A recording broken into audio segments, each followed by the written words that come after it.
Omulamuzi Jameson Kalemani okusindika baguma mu kkooti enkulu kiddiridde omuwabi wa gavumenti Jonathan Muwaganya okutegeeza nti obujulizi bwonna obwetaagisa buwedde okuŋŋaanyizibwa ng'omuvunaanwa yaludde okutwalibwa mu kkooti wamu ne banne abalala bwe bavunaanibwa.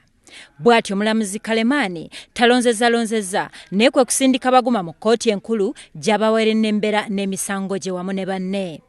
Mulamuzi Kalemani ategeezezza nti baguma wa ddembe okusaba okweyimirirwa nga batuuse mu kkooti enkulu era n'amutegeeza nti ekkooti enkulu yokka yerina okuwulira byonna ebikwata ku musango gwe.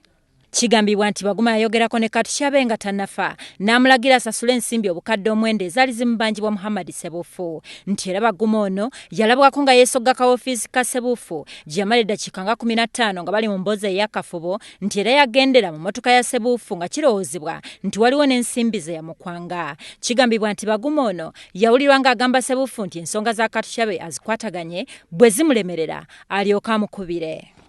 Omuwabi era agattako nti amangu ddala nga baguma yakavaawo Ssebuufu wamu ne banne bavunaanwa beesogga akasenge mwe baali basibidde Katushabe ne batandika okumukuba kumukumu. Omuwabi ayongera n'ategeeza nti bonna abavunaanibwa baayongera okutulugunya omukyalo ono kati omugenzi ne batuuka n'okumukuba nga bataddeko essimu ye olwo abantu be ne babeera nga bawulira bw'alaajana era nga bwe bakudaalira nti singa tebaleeta bukadde mwenda obwali mubanjibwa tebaali bakuddamu kumulabako nga mulamu ekintu ekyatuukirira. Obujulizi butegeeza nti omugenzi oluvannyuma yanunulwa OC wa CPS mu kiseera ekyo wamu n'abasirikale abalala okuva ku CPS n'addusibwa e Mulago mu ambulensi wabula yakutuka ng'ayingizibwa bw'ati mu ddwaliro ekkulu e Mulago.